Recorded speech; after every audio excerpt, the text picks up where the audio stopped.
Durant la pandémie Covid-19, le Maroc a pris conscience de l'impératif d'atteindre une souveraineté sanitaire, autant au niveau des capacités productives qu'au niveau de l'offre de santé. Mais aujourd'hui, c'est de la recherche scientifique que nous allons parler avec notre invité, Adnan Rammal.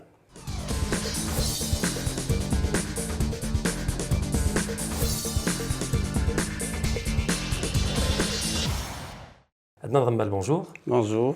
Alors, je rappelle pour ceux qui ne vous connaissent pas, parce que vous êtes quand même une personnalité connue dans le domaine scientifique, mais même auprès du grand public. Vous êtes chercheur, professeur en microbiologie et en pharmacologie, et vous vous êtes distingué également par un certain nombre de prix que vous avez obtenus autant à l'international qu'au Maroc, et j'en citerai juste quelques-uns parmi tant d'autres. Donc, il y a le prix de l'inventeur européen décerné en 2017 par l'Office européen des brevets, suite à vos recherches sur la lutte contre la résistance aux antibiotiques des bactéries. Mais également au Maroc, l'ordre du Wissam Alaouite, l'ordre du mérite intellectuel décerné en 2017 par Sa Majesté le Roi. Et je suis profondément persuadé, et je l'espère, que vos recherches vont finir tôt ou tard par aboutir peut-être à un prix Nobel de médecine. Et on va voir pourquoi d'ailleurs. Parce que le fléau auquel vous êtes attaqué est un fléau qui menace des millions de vies à l'avenir. Et d'après ce que j'ai lu et d'après nos échanges, ce que vous avez trouvé comme approche pour résoudre le problème est une approche radicale qui résout le problème à la racine. Et donc pourquoi pas un prix Nobel de médecine dans quelques années. En tout cas, on l'espère profondément et vous êtes une fierté nationale dans le domaine scientifique.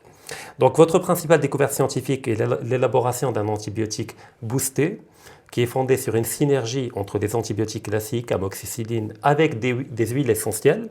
Donc vous revenez aux éléments fournis par la nature pour accroître l'efficacité des antibiotiques. Et les résultats que vous avez obtenus, c'est une efficacité extrêmement importante, sinon totale, contre les bactéries résistantes. Alors pourriez-vous, de manière pédagogique, nous expliquer le fléau que j'ai suggéré au début et la solution que vous apportez? Merci beaucoup. Alors, le fléau de la résistance aux antibiotiques ne date pas d'aujourd'hui. C'est depuis que Fleming a découvert la pénicilline, il a lui-même, c'était un grand observateur, il a lui-même observé que lorsqu'on traite avec des antibiotiques, même dans un tube à essai, eh bien, on sélectionne des bactéries résistantes. Alors, qu'est-ce que ça veut dire? C'est pour un petit peu simplifier, prenez des bactéries qui se multiplient, jusqu'à ce qu'on arrive à plusieurs dizaines, voire parfois centaines de milliards de bactéries.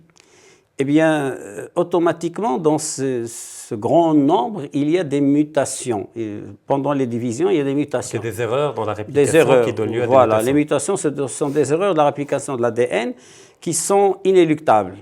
La nature est là, un système de correction, mais grâce à ce système de correction, les mutations sont arrivent en très petit nombre parce qu'il y a une correction. S'il n'y avait pas la correction, on en aurait encore plus. Alors, il se trouve que, quelle que soit la mutation que vous voulez, vous pouvez la trouver quand vous avez le nombre que nous avons. Vous savez que dans un corps humain, on a 100 000 milliards de bactéries.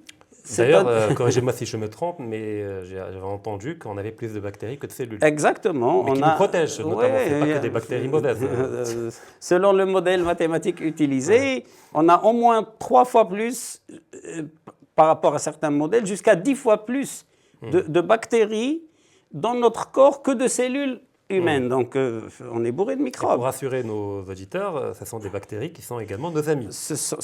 La majorité des bactéries voilà, toutes les bactéries sont nos amis, que celles dans notre organisme, celles de l'environnement. Mais le problème, c'est que dans cette amitié, il y a une certaine relation d'équilibre.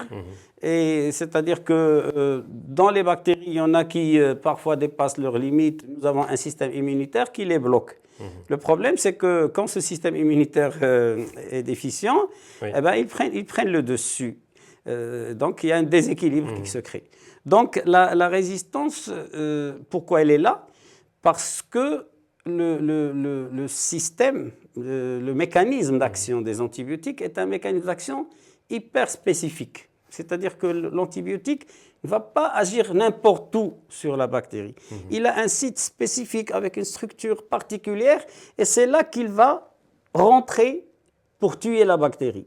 C'est pour ça que je donne souvent l'exemple, je ne suis pas le premier, tous les spécialistes des antibiotiques parlent de la clé et la serrure.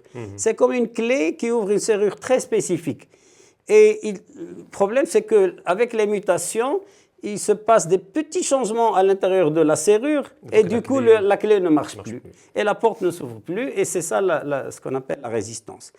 Alors, et donc, quand quelqu'un prend un traitement antibiotique et que voilà, il l'arrête en milieu de chemin, et ben, les bactéries qui ont résisté vont se multiplier et si on le réutilise une deuxième fois, il peut être pas efficace. Alors, oui, s'il l'arrête en milieu de chemin, ça augmente la probabilité, mais même s'il continue. Même quand on continue, qu'est-ce qu'on fait? On dit on exerce une pression de sélection. C'est-à-dire, au départ, vous avez 10 ans, vous avez 1 milliard de bactéries en tout, et dans ce 1 milliard de bactéries, vous avez 1000 bactéries résistantes. C'est négligeable. C'est 1 sur 1000, c'est négligeable, ça ne fait pas de mal. Tant que quand on n'a pas pris d'antibiotiques, il n'y a pas de problème. Au moment où on prend un antibiotique, on va tuer les bactéries sensibles. Donc sur les 1 milliard, on va pratiquement toutes les tuer, mais les 1000 qui sont résistants, on ne peut pas les tuer parce qu'ils sont résistants.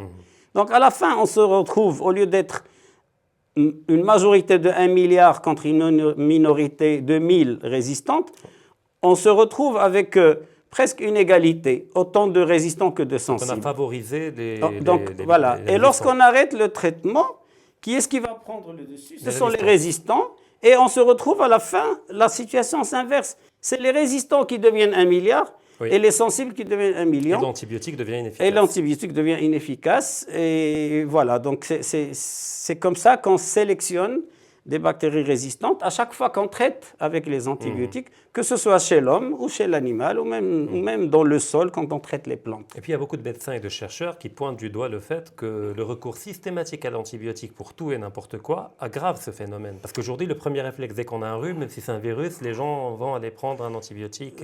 Tout à fait. Tout à fait. Les antibiotiques, normalement, on devrait respecter leur noblesse, parce que l'antibiotique, c'est le médicament, c'est la classe de médicaments qui a sauvé le maximum de vies, parce que l'humanité, avant de découvrir la pénicilline et les autres antibiotiques, l'humanité était malheureuse. C'est pour ça que c'est resté dans la mémoire populaire. Aujourd'hui au Maroc, quand une femme va accoucher, les gens vont la voir pour lui dire bon accouchement, j'espère. C'est une façon de lui dire j'espère que tu ne vas pas mourir durant l'accouchement. Lorsque quelqu'un va faire une opération chirurgicale, on va lui dire comment on dit pourvu que tu ne meurs pas durant la. Pourquoi? Parce qu'avant qu'on ait les antibiotiques, les femmes qui accouchaient mouraient d'infection. Les bébés qui naissaient mouraient d'infection.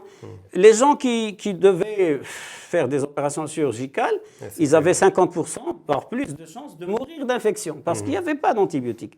C'est ce qu'on appelle l'ère pré-antibiotique.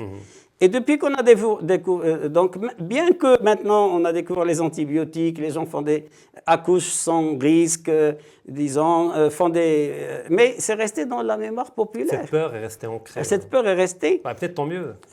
Tant mieux, mais c'est-à-dire maintenant, on n'a plus peur de l'infection.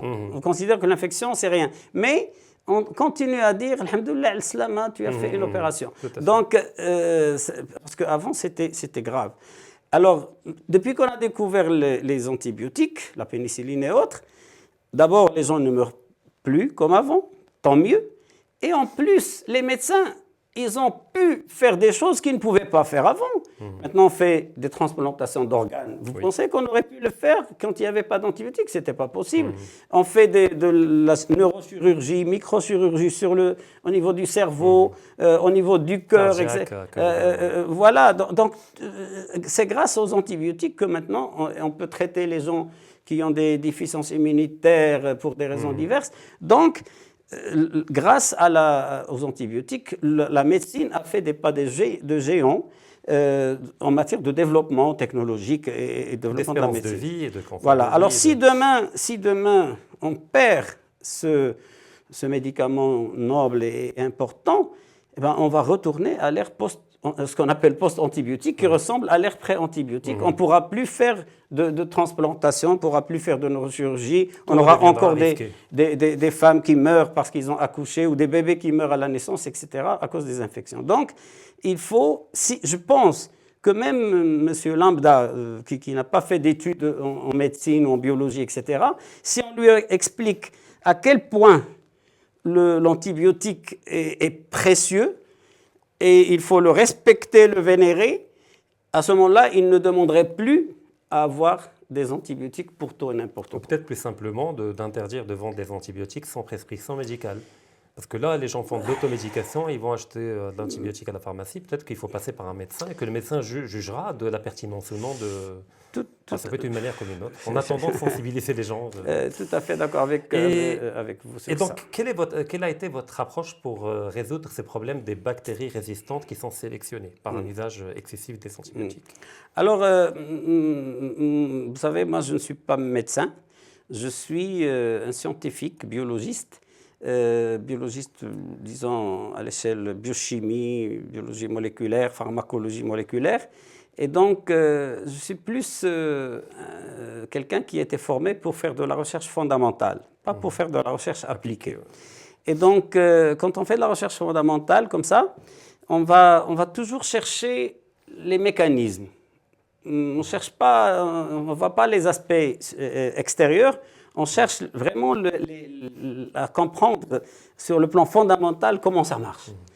Et dès le début, quand j'ai été, je dirais, influencé par des médecins et des vétérinaires et des pharmaciens qui m'ont dit si tu veux vraiment faire de la recherche, parce que je rentrais de l'étranger pour m'installer au Maroc, et je voulais continuer à faire de la recherche dans le domaine dans lequel j'étais avant. C'est le chemin de la facilité. J'avais un laboratoire derrière moi qui m'ont dit si tu ne veux pas rester avec nous, va dans ton pays, mais tu continues à travailler avec nous, on te donne les moyens, etc. Donc, et quand j'ai dit à tous ces gens-là, je vais continuer à travailler dans le domaine cardiovasculaire, hypertension, etc., ils m'ont dit fais-le si tu veux, mais tu n'apporteras rien pour nous, les médecins marocains et les vétérinaires et tout, parce que ça, c'est une maladie qu'on arrive à traiter. Il y a beaucoup de médicaments déjà sur le terrain. Mais si tu veux vraiment être utile, tu t'adresses à l'antibiorésistance parce que ça tue des gens. Parce qu'avant, on traitait avec les antibiotiques, ça marchait sans discussion. Maintenant, on traite, ça marche une fois sur deux. Parfois, ça ne marche pas du tout. Et il y a des pères de famille, des mères de famille qui sont jeunes, qui ont des enfants en bas âge, qui sont des cadres. Et pour un petit bobo, une vésicule biliaire, ils font des infections nosocomiales, ils meurent. Alors, j'ai décidé de me lancer là-dedans. Et alors, à l'époque, il n'y avait pas Internet, mais je suis allé acheter les meilleurs livres qui parlent des antibiotiques. Et j'ai passé beaucoup de temps à lire. Et j'ai compris que toute la recherche à laquelle avaient abouti les chercheurs à l'époque, je parle de 87-88, montrait que c'était un problème de mécanisme d'action, comme j'ai dit tout à l'heure. Ça fait de la clé, la serrure. Voilà. Donc, à l'époque, tout le monde disait, on va chercher une nouvelle molécule, on va chercher une nouvelle molécule. Oui, tu vas chercher une nouvelle molécule, tu vas encore l'utiliser et tu vas encore avoir la résistance. Ça, c'est le modèle économique de la nouvelle molécule qu'on pourra breveter, qu'on pourra vendre. Voilà. Alors, moi, je me suis dit non, il faut que je trouve un nouveau mécanisme pour tuer les microbes. Et si je trouve un nouveau mécanisme, je trouverai la nouvelle molécule. Oui. Et c'est là que, avec beaucoup de chance, alors je ne sais pas où est la chance dans cette histoire, mais j'ai posé la question autour de moi. Est-ce qu'il y a un bon microbiologiste au Maroc, parce que moi je ne suis pas microbiologiste, avec qui a ce souci, lui aussi, de tuer les microbes? Et tout le monde m'a envoyé vers un grand professeur, c'est Tantawi El-Araqi Abdel Ghafour. Je pense qu'il devait avoir à l'époque plus de 40 ans, alors que moi j'avais à peine 25-26 ans. Et il était déjà un grand professeur, secrétaire général du Centre national de la recherche scientifique et technique, donc une grosse personnalité. Je suis allé le voir et tout le monde m'avait déjà dit que c'était un type sympa et tout. Et effectivement, il m'a reçu avec beaucoup de gentillesse, beaucoup d'esprit scientifique. Et on a travaillé ensemble sur ce qu'il faisait déjà lui, qui était pas mal, qui était très bien déjà, c'est-à-dire l'action des huiles essentielles sur les microbes. D'accord. Donc il travaillait déjà sur cette question, mais uniquement à partir des huiles essentielles. Voilà, parce que lui, c'est un grand spécialiste de la microbiologie alimentaire. D'accord. Et donc, à l'époque déjà, il avait même breveté une solution vous connaissez la feuille de pastilla, la feuille oui.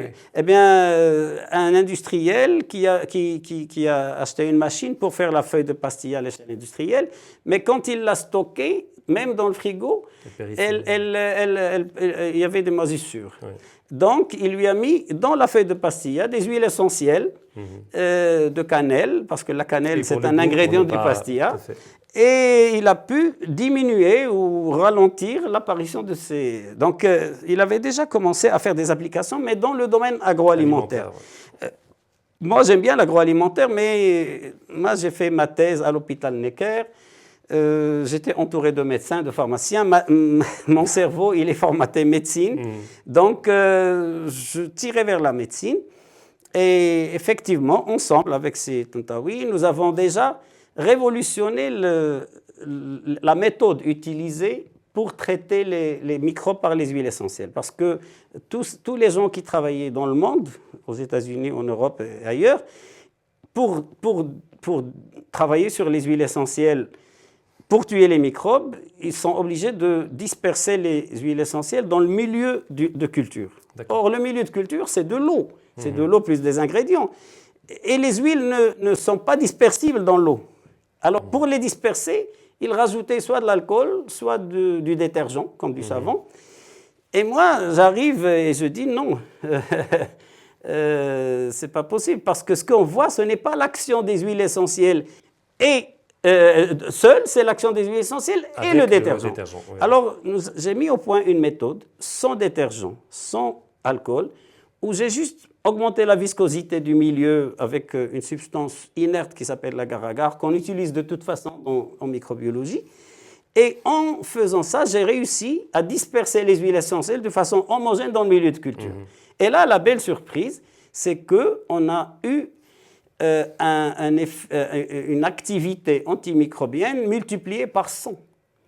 Et à ce moment-là, les huiles essentielles sont devenues utilisables dans la médecine, parce que quand il fallait une grosse concentration d'huile essentielle pour tuer les microbes, pour la pastilla, c'est faisable. Oui. Mais dans le plasma humain, ce n'est pas possible. Maintenant, avec une dose 100 fois plus petite, dans le plasma humain, il n'y a pas de problème. C'est comme ça qu'on a amélioré la méthode. Ensuite, nous avons commencé à travailler sur le mécanisme. Et là, on a montré par des méthodes biochimiques, par microscopie électronique, à balayage, qui est la technique la plus précise pour voir, visualiser l'action sur les microbes, on a montré que ces huiles essentielles avaient un mécanisme d'action tout à fait différent de celui des antibiotiques. Donc, ce sont des molécules phénoliques en général qui vont s'incruster un peu partout dans la paroi et dans la membrane des microbes, de telle sorte à désintégrer cette paroi. D'accord, donc elle sape, elle fragilise la paroi. Ça fragilise la paroi et la cellule éclate. Et donc, si on revient à l'histoire de la clé et la serrure, ce n'est plus une clé qui rentre dans une serrure. Là, on défonce la porte. Là. Voilà, c'est un gros marteau qui casse la porte. Et donc, la résistance est quasi impossible. La preuve, c'est que ça fait maintenant plus de 30 ans. Ni moi, ni aucun chercheur dans le monde n'avons observé ou trouvé, même quand on fait tout pour favoriser l'apparition de mutants, ça ne marche pas. Et donc là, vous parlez uniquement de l'effet de l'huile essentielle. Mais à un certain moment, vous avez également combiné les huiles essentielles avec les antibiotiques pour multiplier et amplifier l'effet. Voilà. Alors, la combinaison, elle a plusieurs raisons pour lesquelles on a fait la combinaison. Mais disons que la combinaison est meilleure que l'huile essentielle seule, est meilleure que l'antibiotique seul.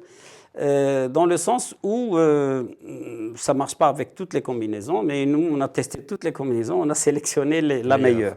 Ben, la meilleure, c'est lorsque on prend un antibiotique comme l'amoxicilline, accompagné de son protecteur classique qui est l'acide clavulanique, et on rajoute à ça le cinéole. Alors le cinéole étant d'abord une molécule naturelle qu'on trouve dans l'eucalyptus, qui a un effet antibactérien, antiviral, antifongique, antiparasitaire, c'est parce que c'est un effet non spécifique. Et puis en plus de ça, le cinéole a des effets très très bénéfiques sur le système immunitaire. Il booste le système immunitaire, il module le système immunitaire pour ne pas avoir de réaction. Voilà, par exemple dans le cas de la Covid, si quelqu'un prend du cinéole, il ne va jamais faire ce qu'on appelle l'orage cytokinique, par exemple, qui aggrave la maladie. Ouais. Il va plutôt aller vers la... Donc, c'est vraiment une molécule extraordinaire, le cinéole, qui est naturel. Je mets en garde les gens qui nous regardent, n'allez pas boire de l'huile essentielle en croyant que ça va guérir. C'est des dosages scientifiques, précis, bien sûr.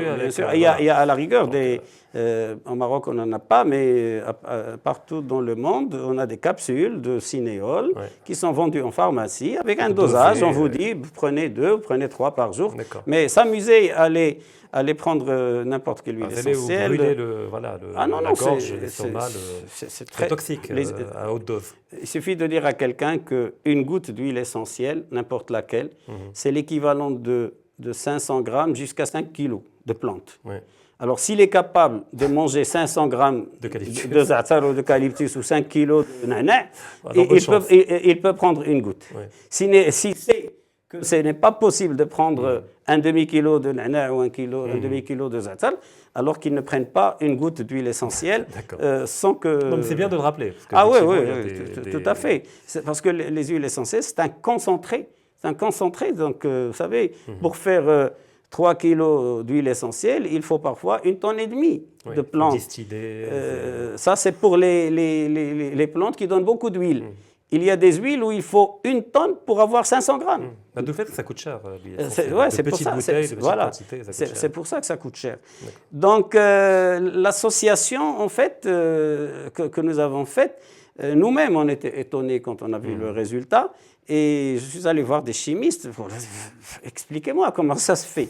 Et les chimistes, quand ils ont fait passer ça sur différentes techniques, et la meilleure technique qui nous a donné un résultat clair, c'était la spectroscopie de masse, qui montrait que, en fait, dans les conditions dans lesquelles nous avons, parce que je vous ai raconté l'histoire des détergents, etc. Oui. Donc, beaucoup de gens ont peut-être essayé de les associer, mais en mettant des détergents.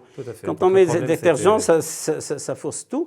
Eh bien, dans nos conditions de travail, quand on les associe, il ne reste pas comme ça. C'est-à-dire, on croit qu'on a de l'amoxicilline, de l'acide clavulanique. En fait, ce n'est pas vrai. On a un complexe moléculaire qui contient de l'amoxicilline, de l'acide clavulanique, du cinéole, selon une disposition, une structure qui fait que ça devient une nouvelle molécule, carrément. Une nouvelle structure moléculaire que les enzymes que les bactéries produisent pour détruire les antibiotiques, ces enzymes ne reconnaissent pas l'antibiotique. Oui. Les pompes qui normalement refoulent les antibiotiques, ils n'arrivent pas à refouler parce que c'est un gros truc. Et en plus, ces complexes moléculaires, ils sont hydrophobes, donc ils diffusent facilement dans les membranes, ils traversent facilement les barrières, donc ils diffusent bien dans les tissus. Et en plus, quand ils tuent, ils ne tuent pas les sensibles et laissent les résistants, ils tuent à la fois, ils tuent tout, sensibles et résistants, et donc il n'y a pas de sélection de résistance. Et c'est ça qui fait que lorsqu'on traite un patient, non seulement il guérit vite, mais en plus, si on regarde dans sa flore intestinale, on ne trouve plus de bactéries résistantes, on ne trouve que des bactéries sensibles, parce que c'est comme si on avait mis, comment on appelle ça pour les ordinateurs, un formatage, formatage et remise à niveau, remise à jour, une mise à jour qui fait que la flore de l'organisme redevient sauvage, c'est-à-dire sensible à tous les antibiotiques, comme si elle n'avait jamais rencontré des antibiotiques auparavant. Et donc la question très pragmatique, cette découverte a-t-elle donné lieu à une commercialisation de ce médicament-là, de cet antibiotique boosté au Maroc? Oui, oui. Quand j'ai obtenu ces résultats, avec mes jeunes qui travaillaient avec moi, c'est comme mes enfants, je leur ai dit, écoutez, ce résultat, c'est peut-être quelque chose qui va être très, très utile à l'humanité. Alors, il ne faut jamais en parler parce que, comme vous savez, si on divulgue une information, c'est-à-dire si on la rend publique, on ne peut plus se l'approprier. Parce que ça s'appelle de la propriété intellectuelle. Oui. Donc, on ne peut pas donner au public et puis dire au public, non, non, je veux ma propriété. Donc, il ne fallait pas publier. Et on n'a jamais publié, on n'a jamais mis ça ni dans une thèse, ni dans un congrès, ni rien. D'ailleurs, j'ai eu pas mal de problèmes avec certains étudiants par la suite qui disaient « Mais monsieur, je veux… » pour leur carrière de chercheur, ils voulaient publier. Je leur dis publier, faire un poster dans un congrès, c'est rien devant guérir une personne qui souffre. Entendu, oui. Alors, ils m'entendaient. Et donc, parce qu'il fallait déposer un brevet. Et le brevet, ça coûte cher. Ça coûte cher pour le rédiger. Parce que le déposer à l'international, Europe, Amérique. Déjà le rédiger, parce qu'on demande parfois à un étudiant ou un professeur de rédiger un brevet. C'est comme vous et moi, on nous demandait de rédiger une réquisition pour aller la déposer au tribunal. Oui. Ça, c'est le travail de l'avocat. Oui, c'est un juriste. C'est un juriste. Si on n'est pas juriste, on ne peut pas aller copier quelque chose. Il faut payer quelqu'un. Il faut. Alors, les mandataires en brevet, c'est des gens qui travaillent à l'heure. Et donc, quand c'est un travail où il y a beaucoup de choses, il faut 10 000, 15 000, parfois 20 000 euros pour la rédaction. Ensuite, on va le déposer. Maintenant, on peut le déposer au Maroc. Moi, quand j'ai commencé, on ne pouvait pas déposer au Maroc. À un moment donné, il y avait l'Office olympique du Maroc. Il était à boulevard Hassan II, Mohamed V, je crois. Et je suis allé là-bas. Ils m'ont dit non, on fait les marques, mais pas les brevets. Heureusement, après 2008-2007, ils ont commencé à faire les brevets. Heureusement. Et ça me fait plaisir d'aller à cette administration à chaque fois. Les gens qui sont en charge des brevets, que je connais, les autres, je ne les connais pas. Mais ceux que j'ai connus depuis toujours sont des gens qui travaillent qui ont à cœur ce qu'ils font, qui font un bon travail. Tout à fait. J'ai eu l'occasion également de les voir. Oui, c'est des gens qui font leur travail avec plaisir. Tu sens qu'ils font ça avec plaisir. Oui. Alors, il fallait trouver quelqu'un pour payer les brevets, la rédaction, les dépôts, etc. Et donc, c'était Ahmed Reda Chami, à l'époque, que les Marocains ne connaissaient pas parce qu'il était encore à Singapour. Il était président de Microsoft pour l'Asie du Sud-Est. Il était basé à Singapour. Et on a un ami en commun, c'est Driss Sqalli, qui a une société à Casablanca, et avec qui tous les deux sont des amis. Eh bien, il a dit à Ahmed Reda Chami, si tu veux rentrer au Maroc et tu veux investir, Adnan, il a quelque chose, si tu veux investir dans la propriété intellectuelle. Alors, quoi de mieux que… En fait, vous êtes allé directement au privé. Vous n'avez pas pensé avoir l'État, le ministère de l'Industrie, je ne sais pas. Je me rappelle que j'étais allé voir le président de l'université de l'époque qui m'a dit si on va dépenser pour vous 4 millions, 5 millions de dirhams, alors que nous avons 1000 professeurs, on n'a pas de quoi donner 4 ou 5 millions de dirhams à chaque professeur. On parle d'une découverte majeure. Bon, peut-être Bon, d'accord. Non, il m'a dit, moi je peux vous payer à la rigueur ce qui est au Maroc, l'Olympique, 5 000 dirhams ou 10 000 dirhams. Je ne peux pas vous payer quelqu'un qui va rédiger votre brevet à l'étranger parce que je n'ai pas de rubrique pour payer l'étranger. Oui, je comprends. Demain, si vous avez des taxes à payer à l'étranger, je ne peux pas. Et puis, ça fait beaucoup d'argent. Non, du fait que j'ai pensé à l'État davantage en termes de ministère. Mais après, bon, à l'époque, ce n'était pas forcément évident. Je pense même, moi j'ai des collègues français, allemands, américains, l'État ne dépose, c'est pas à l'État de faire ça. Et même chez eux, c'est souvent soit le fonds privé qui finance la recherche. Souvent, au sein des universités, il y a un fonds privé de l'université. Mais ce n'est pas le fonds de l'État, c'est un fonds privé de l'université. Si vous prenez Harvard ou MIT, ils ont des revenus de royalties. Oui, voilà. Ils ont des revenus et ses revenus, il les laisse pour ça. D'accord. Mais nous, l'université marocaine, c'est une université jeune, c'est un bébé par rapport à... Oui, bah, notre université scientifique a commencé depuis l'indépendance. Je ne parle pas de l'histoire de la Karaouienne, première université du monde. Ça, c'est... On parle des universités actuelles qui font de la recherche. Voilà, les universités avec le modèle moderne, c'est nous, c'est après l'indépendance que la faculté de Rabat a commencé. On parle d'Oxford, etc. C'est plus d'un siècle, 2 siècles. Oui. Si vous prenez Oujda, Fès, Marrakech, toutes les universités qui ont commencé après Rabat, la meilleure, c'est peut-être Marrakech qui a commencé en 78. Donc, ça fait quoi? Ça fait 44 ans. Une quarantaine d'années. Donc, il ne faut pas demander à l'université en 40 ans de faire ce que... Bon, et donc, vous êtes allé voir le privé et vous avez trouvé Ahmed Reda Chami et Idriss Qali ont mis de l'argent, plusieurs millions de dirhams, pour qu'on puisse déposer les brevets à l'échelle nationale puis internationale. Et une fois qu'ils ont été délivrés, parce que ce n'est pas à chaque fois que vous allez déposer un brevet qui va être délivré. Donc, il a été reconnu que nous avons une vraie invention, c'est-à-dire qui est nouvelle et inventive, etc. À ce moment-là, il fallait trouver un laboratoire pharmaceutique qui va prendre le bébé et l'emmener à la maturité. Donc, il y avait le choix, soit s'adresser à l'international, soit s'adresser à des boîtes marocaines. Et nous avons décidé de nous adresser d'abord aux boîtes marocaines. Si vraiment il n'y avait pas de réaction, ça aurait été légitime à ce moment-là de s'adresser à l'étranger.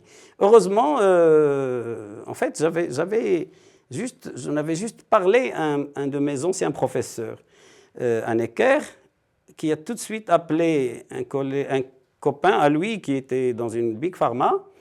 Et ce monsieur lui a dit, écoute, on se voit samedi.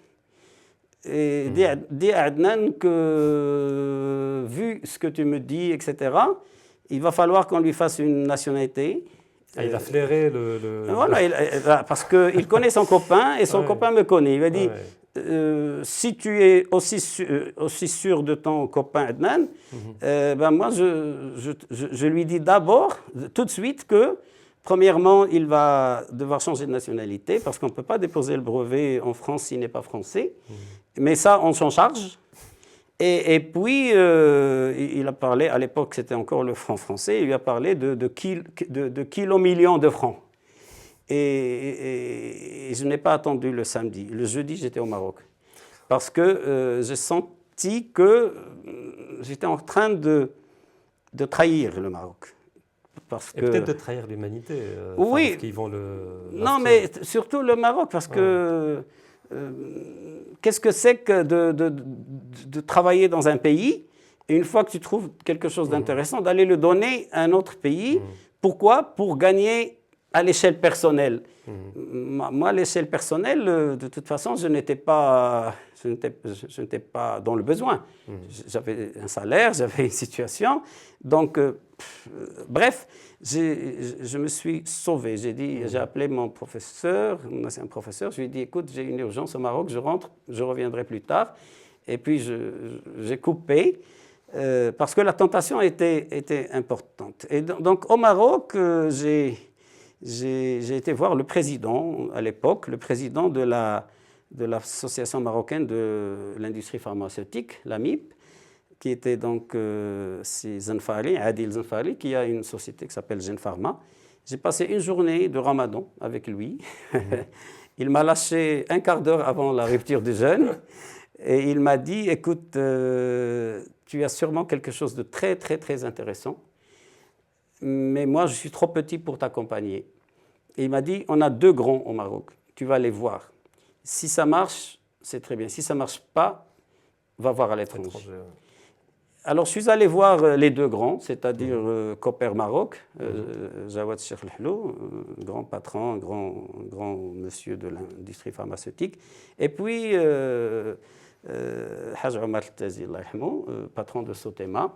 Lui aussi, c'est des gens, c'est une génération de grands industriels qui ont forgé l'industrie marocaine. Et dont on récolte les fruits aujourd'hui. Oui, oui, exactement. Donc je suis allé voir les deux et finalement c'est avec Sotema qu'on a fait... Cooper aussi était très enthousiaste et tout, mais il y a eu un concours de circonstances qui a fait que c'est avec Sotema que nous avons continué. Et donc depuis ce jour-là, il y a une quinzaine d'années maintenant, Sotema a pris notre bébé et elle a commencé à le développer. Bien sûr, quand ils ont besoin de moi, j'ai répondu présent. Et aujourd'hui, nous avons un médicament qui a obtenu l'autorisation de mise sur le marché. Donc, il est présent dans les pharmacies. Oui, c'est une abréviation très courte, AMM. Oui. Mais pour moi, elle est lente. Ah bah oui, c'est le Graal. Ça a pris beaucoup de temps. Chercheur, ouais. Entre le moment, déjà pour préparer le dossier, le déposer, il a fallu des années. Et une fois déposé, à chaque fois, il faut revoir ceci, cela. Ça a pris encore des années. Donc, après le dépôt, en 2015, on a attendu jusqu'à 2021, mai 2021, pour obtenir l'AMM. Alhamdoulilah, on l'a obtenu. Et maintenant, après l'AMM, il faut encore des formalités, etc., pour le déposer sur le marché. Donc, il est arrivé sur le marché en fin février 2022. Donc, ça fait bientôt 9-10 mois maintenant qu'il est sur le marché. Et heureusement, les retours des médecins et des patients sont très, très positifs. Il y a des résultats vraiment surprenants.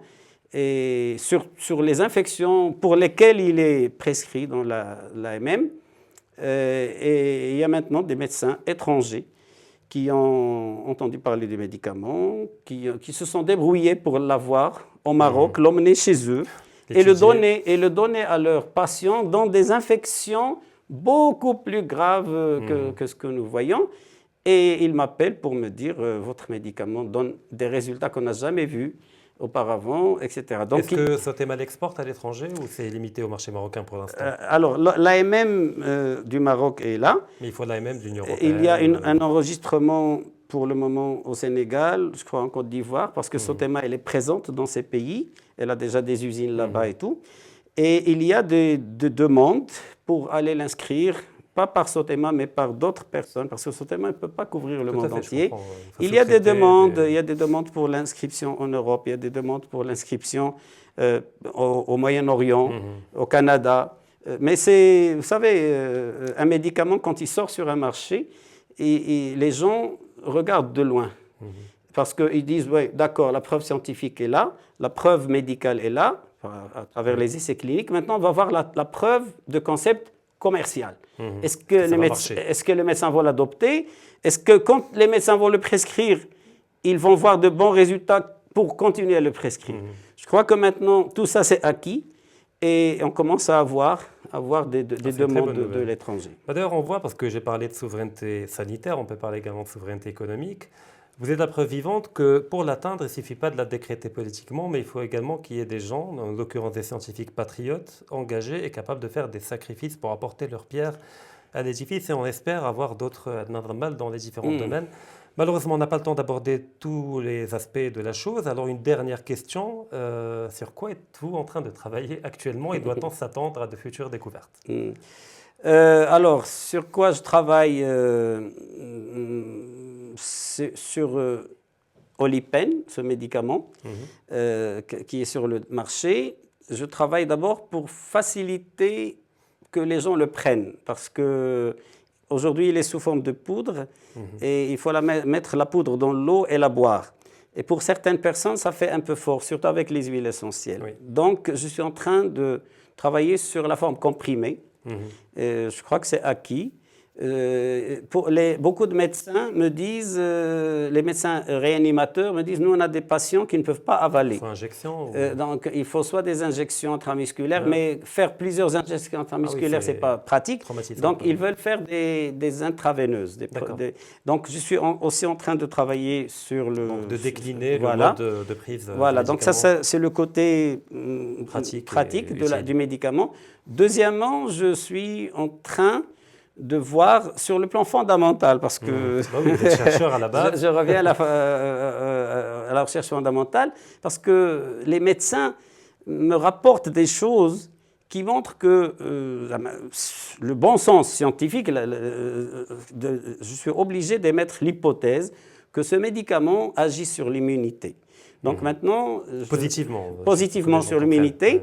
Alors ça se voit cliniquement. Maintenant, il faut qu'on le prouve à l'échelle cellulaire et moléculaire. Donc j'ai commencé à prendre des contacts avec des... Donc empiriquement, on le constate. Maintenant, il faut le démontrer. Il faut le démontrer à l'échelle cellulaire et moléculaire. D'autre part, donc je suis en train de voir avec des immunologistes au Maroc et à l'étranger quel protocole on peut adopter pour y arriver.